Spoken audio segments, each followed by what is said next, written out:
안녕하세요. 좌파씨 있는 남자 팩맨입니다. 자, 지금 검찰이 이재명한테 경기도지사 시절에 법인카드를 지 맘대로 썼다고 또 기소를 했죠. 그래서 제가 수소문에서 자료를 찾아보니까 이건 있잖아. 이재명 얘는 공직생활 하면서 지 돈은 아예 한 푼도 안 쓰려고 작정을 하고 덤비내더라고.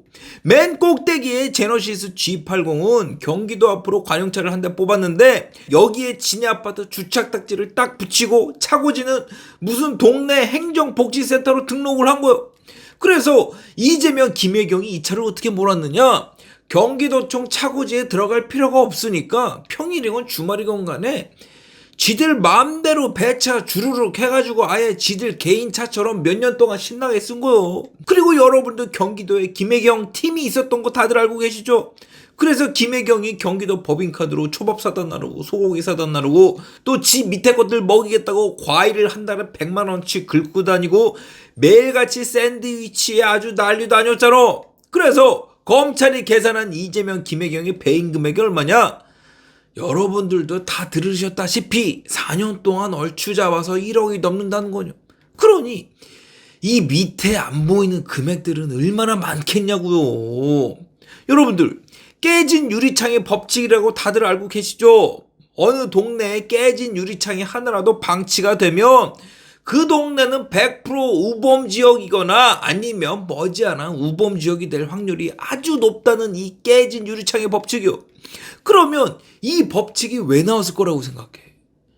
하나를 보면 열을 안다고. 빙산의 일각이 밖에서 보이면 존만한데 이 바닷속에 숨은 빙산의 사이즈를 봐. 이 조그만 빙산의 일각을 내밀기 위해서 얼마나 큰 빙산이 그 밑을 받치고 있냐고. 그래서 여러분들 지인 중에 애가 평소에는 안 그러던 애인데 갑자기 궤도에서 벗어난 이상한 행동을 한다거나 정신줄을 놓은 것 마냥 평소에 안 하던 짓을 한다? 걔는 분명히 어떤 물리적인 힘이건 경제적인 상황이건 간에 그 친구는 100%의 확률로 바닷속에 숨어있는 큰 빙산 덩어리처럼 어떤 심각한 문제에 빠져 있거나 멘탈에 아주 큰 문제가 있을 확률이 100%라고. 왜? 성인이 돼서 사람이 하루아침에 그렇게 똥 싸는 짓을 하는 게 그게 그렇게 쉬운 일이 아니오. 분명히 무슨 큰 문제가 근저에 깔려 있거나 스트레스로 작용을 해서 사람을 그렇게 병신으로 만든 건데 이렇게 멀쩡하던 사람이 하루아침에 티가 날 정도로 이상 행동을 하잖아? 그럼 그 사람 속은 이미 썩어 문드러져 있거나 자기 자신도 컨트롤할 수 없는 심연의 세계에 이미 빠진 게 분명하다고. 그러면 이 논리를 그대로 이재명 법인카드 사건에 적용시켜 보세요. 방송에 나와서는 누가 지 호강하는 줄 알까봐 그렇게 소금밥이 맛있다고 연병을 떨던 게 이것 봐. 경기도지사 4년 내내 지 돈 한 푼도 안 쓰면서 악착같이 경기도민 세금으로 호강하고 살았잖아. 그러면 이재명한테 보여지는 깨진 유리창의 법칙은 뭔가요? TV에 나와서 남들 거들떠도 안 보는 소금밥 처먹으면서 소금밥 맛있다고 지랄을 떨었던 게 첫 번째 깨진 유리창의 법칙이고, 두 번째는 경기도민 세금을 이렇게 아무렇지도 않게 지 맘대로 쓰면서 아무런 죄책감이나 뉘우침이 없는 거예요. 그리고 세 번째는 뭐냐? 여지까지 나온 이재명의 기소 리스트를 보세요. 자기가 수족처럼 부리던 직원이 자기를 위해서 목숨을 끊었는데 난 모르는 사람이라고 아예 모른 척을 하고, 남을 시켜서 법정에서 위증을 교사하고, 국토부가 협박한 일도 없는데 판때기까지 들고 나와서 국정감사장에서 모든 잘못이 국토부에 있다고 떠넘기고, 그리고 여기에 대장동 백현동 개발 비리까지요.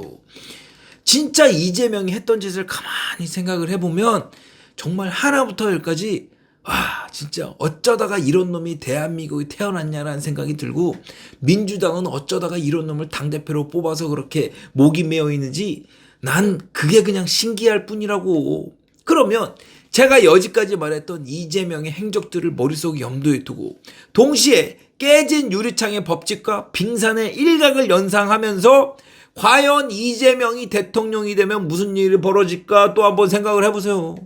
보나마나 나라 돈 지 맘대로 쓰고, 보나마나 지 맘에 안 드는 놈들 전부 드럼통에 담아서 공고리 치고, 보나마나 국책 사업이다 뭐든 돈 되는 사업들 전부 민주당 애들 몰아주면서 나라 살려 아주 박살내지 않겠어요? 그런데 이게 과연 이재명만의 문제인 것이냐? 여러분들, 얼마 전에 문다의 음주운전 사고 냈다가 문재인 명의로 된 소렌토랑 캐스퍼의 과태료 11건 물려있고 압류 처분까지 받았던 거 다들 알고 계시죠? 이렇게 뉴스가 뜨니까 쪽이 팔렸는지 지금은 과태료 다 내고 압류가 풀렸다고 하는데, 지금 이 사건이요, 이거 지금 어디 촌동네 이장 얘기가 아니라고. 자그마치 세계 경제 10위권의 경제 대국 대한민국의 19대 대통령 문재인 얘기라고요. 그러면 우리가 여기서 또 유추할 수 있는 게 뭐예요? 이재명 하는 짓이나 문재인 하는 짓이나 나라 돈은 지 호주머니 돈으로 생각하는 것들이 나라에서 내라는 돈은 한 푼도 안 내면서 개기고 있는 거요. 이러면서 얘네들이 하는 소리가 뭐냐? 지들은 나라 돈 파먹고 세금 쌩까는 것들이 남들한테는 세금 내라고 또 지랄 연병을 한다는 거지. 그러면 윗물이 맑아야 아랫물이 맑다고. 이 꼭대기 두 놈조차 이렇게 나라 돈을 지 쌈짓 돈으로 알고 세금 알기를 개똥으로 하는데 그 밑에 민주당 놈들은 어떻게 했냐고. 여러분들, 제가 아까 전에 깨진 유리창의 법칙 말씀드렸죠. 그리고 빙산의 일각도 떠올려 보세요. 이렇게 물 밖으로 나온 두 놈이 이렇게 썩어 문드러져 있는데 물 속에 숨은 민주당 놈들은 도대체 얼마나 썩어 있겠냐고. 그러니 지난주에 이재명 징역형 맞으니까 나온 얘기가 뭐예요? 지들 대가리 날아가면 총대 매줄 놈이 사라지니까 이재명 날아갈까봐 아주 고래고래 소리 지르면서 이재명 지켜야 한다고 육갑을 떨었잖아. 그리고 국회 과방위원장 맡고 있는 최민희요, 얘가 지금 한국방송통신의 국회 의사결정을 수행하는 과방위원장을 맡고 있는데, 얘가 비명계한테 어제 뭐라고 하면서 경고했어. 움직이면 쏜다도 아니고 움직이면 아예 죽여버리겠다고. 아예 나설 생각도 하지 말고 계속 칩부하라고 개처럼 짖었죠. 그러면 여기서 또 이재명이 대통령이 되고 최민희 같은 애들이 장관이 된다고 생각을 해봐. 이렇게 지 맘에 안 든다고 죽이겠다는 말을 서슴없이 하는 애가 권력을 잡아보라고. 무슨 양심이 있거나 실력이 좋아서 나라를 발전시키면서 이지랄 떠면 내가 입을 닥치겠어. 근데 이것들을 봐. 양심은 양심대로 없고 실력은 실력대로 없고 나라만 맡았다 하면 나라를 개박살려고 아주 난장을 까고 있잖아. 그러니 제가 죽이 되든 밥이 되든 정권 연장해야 된다고 그러는 거 아니냐고. 요즘 보면 차라리 문재인 시절이 좋았다고 푸념하시는 분들이 계신데, 나도 개인적으로 지금이랑 비교하면 문재인 시절이 훨씬 좋았어. 문재인 덕분에 유튜브로 팔자 바꿨고, 문재인 덕에 내 채널 인기도 많았고, 수입도 더 좋았고, 문재인 덕에 아파트값 올라서 좋았고, 주식이건 뭐건 간에 문재인 시절이 더 좋았다고. 그런데 그렇다고 문재인, 이재명 같은 애들이 나라 박살내는 꼴을 더 볼 수는 없는 일이잖아. 아무리 돈을 잘 벌고 아파트 값이 오르면 뭐하냐고. 내 주식만 올라? 남의 주식도 오르고. 내 아파트만 올라? 남의 아파트도 다 오르잖아. 이렇게 돈을 번들 그게 무슨 소용이냐고. 그래서 제가 여러분들께 드리는 오늘 영상의 결론이 뭐냐면, 이렇게 썩어빠진 민주당에 처발린 용산이야 국민의힘 관계자 여러분, 지금 이재명에 자빠진다고 한참 좋아할 거 눈에 선이 보이는데, 여러분들, 제가 직전 영상에서 말씀드렸죠. 지금 국힘 당신들이 좋아할 때가 아니라고. 이재명이 똥을 싸도 왜 민주당, 조국당 지지율이 당신들보다 높은지 생각을 해보라고. 민주당, 조국당은요, 지지할 명분을 준다고. 근데 국민의힘 용사는 뭐야? 우파랍시고 의료계 박살내고 보수랍시고 5.18 가서 비석 잡고 집이라 짜고 앉았고, 그렇다고 뭐 규제를 풀기를 써 기업 일자리를 늘렸어. 그 등신 같은 추경호의 최상목까지 경제부총리 하던 애들 하는 짓을 보세요. 그 상속세 내린다는 걸 꼴랑 10% 내리자고 했다가 민주당한테 빽다가 아예 없던 일이 됐잖아. 그러니 국민들이 당신들을 뭘 보고 지지해. 양심이라도 없으면 민주당처럼 잘 챙겨 주기라도 하든가.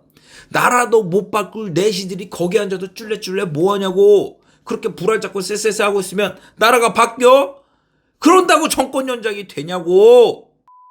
주식하시는 분들 요즘 코스피 보면서 많이 힘드시죠? 여러분들, 내가 그만 모를 것 같아? 나도 그랬어. 나도 주식 초보 시절에 아무것도 모르고 주식 투자했다가 돈 다 날리고 개고생을 3년 했다고. 그런데 제가 어떻게 3년 만에 10억을 벌고 개고생을 털 수 있었겠냐고. 여러분들, 그 원리를요 제 수업에 다 만났어. 그리고 그동안 쌓였던 10년의 통찰을 제 수업에 고스란히 담아서 엑기스만 남겨놨다고. 팩맨님의 시간을 10년을 산 거라 생각이 들고 저렴하게 그 이상을 뽑아야겠다는 생각을 하니 77만 원의 금액은 저렴한 겁니다. 시원시원하게 핵심만 깔끔하게 정리해주는 느낌이 좋았어요. 이게 지금 남 얘기가 아니라 제 수업 듣고 남겨주신 분의 후기요. 그리고 내가 항상 말하잖아. 내 강의 후기에 훅다시가 1이라도 있으면 우리 엄마 창렬하고. 그만큼 진짜 돈의 원리를 핵심만 담아서 빠르게 전하는 수업이 제 수업이니까 지금도 들을까 말까 망설이시는 분들 있잖아. 저처럼 개고생 하지 말고 한 방에 들으셔. 수영도 배워야 물질을 아는데 내 돈이 걸린 주식은 왜 안 배우고 무턱대고 투자하냐고. 그렇다고 개고생해서 나처럼 깨달으면 몰라. 10년을 했던 20년을 했던 모르면 신봉사지 뭐 별 수 있어? 그냥 남의 정보 얻어서 투자해봤자 그게 뭔 소용이냐고. 하나라도 내가 알고 내가 벌어야 그게 내 돈이지. 남의 정보 받아서 백날 투자해봐. 기초가 부실한데 그 돈이 얼마나 가겠냐고. 그래서 지금도 고민하시고 계시는 분들 있잖아. 쓸데없는 고민 말고 제 수업 들으세요. 그래야 눈을 뜬다고. 그리고 여러분들이 계산기 두들겨봐. 여러분들이 무턱대고 투자했다 날릴 걸 생각하면 제 수업을 듣는 게 남는 거요. 그러니까 빨리 들으라고. 시간 아까우니까.